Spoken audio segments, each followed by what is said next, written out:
السلام عليكم.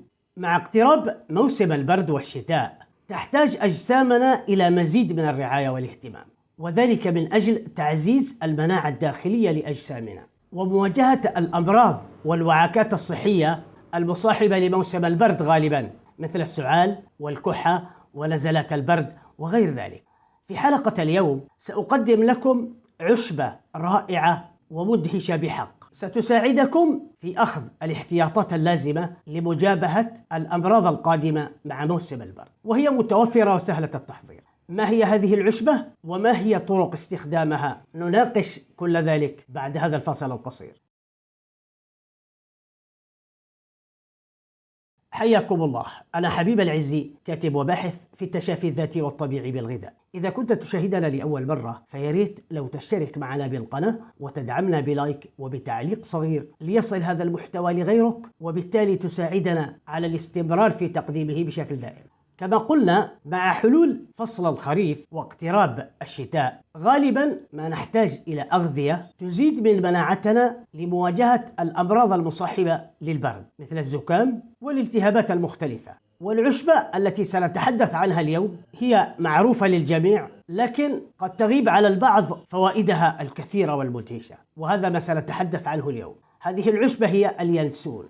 اليانسون هو أحد النباتات الطبيعية المتوفرة غالبا في مطابخنا، وهي من الأغذية والنباتات الغنية بالمغذيات الطبيعية، حيث يمتلك هذا النبات تاريخ طويل من الاستخدام في الأغراض الطبية والعلاجية، وذلك لأمراض مختلفة، منها نزلات البرد والسعال والإنفلونزا والتهابات الحلق والزكام ومشكلات البرد المختلفة. اليانسون غني بمجموعة متنوعة من المركبات الغذائية ومضادات الأكسدة الطبيعية كالفلافونويد والبوليفينول، كما أنه غني بالفيتامينات مثل فيتامين سي وإي، والتي تساهم جميعها في خصائصه العلاجية الفريدة. يحتوي اليانسون كذلك على خصائص مضادة للفطريات والبكتيريا تساعد في علاج بعض الأمراض مثل قرحة المعدة والحفاظ على مستويات السكر في الدم والتقليل من أعراض الاكتئاب وانقطاع الطمث، وتزيد كذلك من تدفق الحليب أثناء الرضاعة.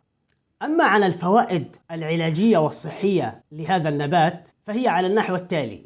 أولا، اليانسون مفيد لنزلات البرد والسعال. يعتبر اليانسون من العلاجات الرائعة سهلة التحضير للوعكات الصحية المصاحبة لنزلات البرد، خصوصا ونحن مقدمون على فصل الشتاء، كالإنفلونزا والتهابات الحلق والسعال والكحة، وذلك بسبب قدراته في مكافحة البكتيريا المتواجدة في الحلق والتي تسبب الالتهابات.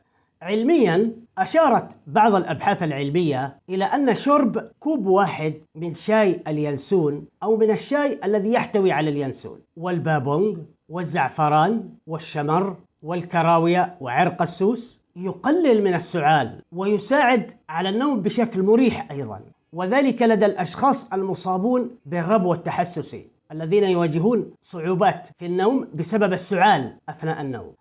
ما يميز اليانسون أيضاً أنه يحتوي على 2 من المركبات النشطة والهامة جداً في مكافحة الالتهابات، وهما الثيمول والتربينول، واللذان يساعدان بشكل كبير على تخفيف نزلات البرد والسعال ومحاربة المهيجات التي قد تهاجم الجهاز التنفسي وتسبب السعال.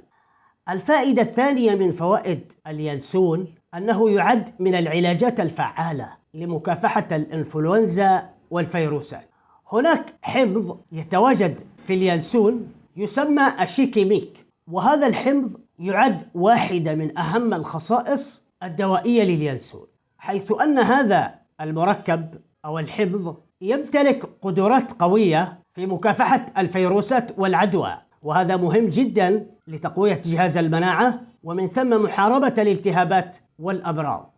كما يعد اليانسون النجمي هو أحد المصادر الأساسية لهذا الحمض، وهو الشيكيميك كما قلنا. من الناحية العلمية أظهرت بعض الأبحاث أيضا في أنبوب الاختبار أن الزيت العطري لليانسون النجمي يعالج أنواعا مختلفة من الفيروسات، بما في ذلك الهربس الذي يصيب الفم والذي يحدث فطرية في الفم وحول الفم. الفائدة الثالثة من فوائد اليانسون وهي أنه يساعد على الهضم الصحي. الزيوت الأساسية المتواجدة في اليانسون تساعد على علاج مشاكل الجهاز الهضمي، حيث أن لها خصائص مضادة للالتهابات، وبالتالي تساعد في علاج مشكلات مثل قرحة المعدة والارتجاع المعدي أو الحموضة. يحتوي اليانسون كذلك على خصائص مضادة للميكروبات، تساعد هي أيضا في الحماية من الالتهابات المعوية. اليانسون أيضا يعمل على ترطيب المعدة، مما يؤدي إلى تحسين صحتك العامة وصحة الهضم لديك، وذلك عن طريق منع الانتفاخات والغازات والتقلصات الناجمة عن تلك الانتفاخات والغازات. هناك تجربة سريرية قام بها الباحثون لعدد 20 من الأشخاص الذين يعانون من الإمساك، وقد تم علاجهم باليانسون لمدة 5 أيام. وقد وجد الباحثون من خلال النتائج أن التركيبة العشبية المحتوية على اليانسون والتي تم استخدامها في هذه التجربة كانت أكثر فعالية في علاج الإمساك أو الحد من الإمساك بشكل ملحوظ.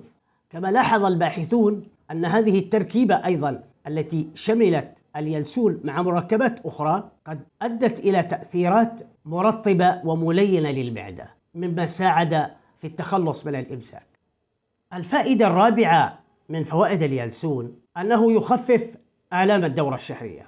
إن مزيج مستخلص اليانسون مع الزعفران وبذور الكرفس يساعد بشكل كبير في تخفيف آلام الدورة الشهرية.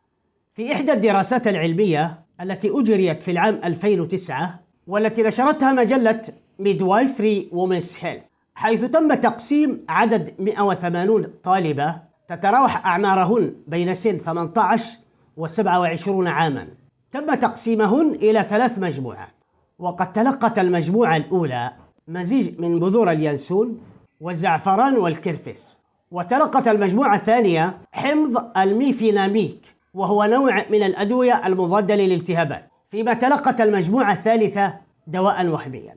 وعند بداية نزول دم الحيض والشعور بالألم أخذت كل مجموعة من هذه المجموعات العلاج المخصص لها، وذلك 3 مرات في اليوم ولمدة 3 أيام متتالية. وبعد متابعة المشاركات في هذه الدراسة لمدة 3 دورات متتالية من دورات الحيض الشهرية، وجد الباحثون بأن أولئك الفتيات اللائي تناولن مزيج بذور اليانسون والزعفران والكرفس قد شهدن انخفاضا كبيرا في آلام الدورة الشهرية، وذلك مقارنة بمثيلاتهن في المجموعات الأخرى. ننتقل الآن إلى طرق استخدام اليانسون لعلاج نزلات البرد والإنفلونزا والتهابات الحلق وغيرها من المشكلات التي قد تواجهنا في موسم البرد.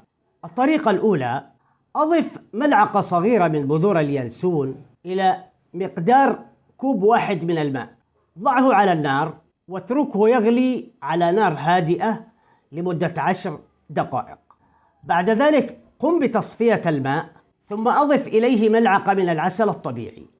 تناول هذا المشروب كشاي 3 مرات يوميا، سيعمل ذلك على تعزيز المناعة لديك، وسيقضي بعون الله على الإنفلونزا والسعال. الطريقة الثانية: أضف ملعقة صغيرة من اليانسون إلى أطباقك اليومية المفضلة مثل الحساء، الشوربة، اللحوم، الخضار، الأسماك، المرق، وأي أطباق تفضلها، وذلك لإضافة نكهة ومذاق والحصول على الفوائد. هذا كل شيء في حلقة اليوم، أتمنى أن تكون قد نالت إعجابكم، وإذا كان الأمر كذلك فياريت لو تشاركوها أيضا لأصدقائكم لتعم الجميع الفائدة. وإذا رغبتم بمزيد من المعلومات حول فوائد اليانسون وأنواعه يمكنكم زيارة موقع التشافي بالغذاء على الرابط الموجود في صندوق الوصف. إلى اللقاء في حلقة قادمة، وبألف صحة وعافية.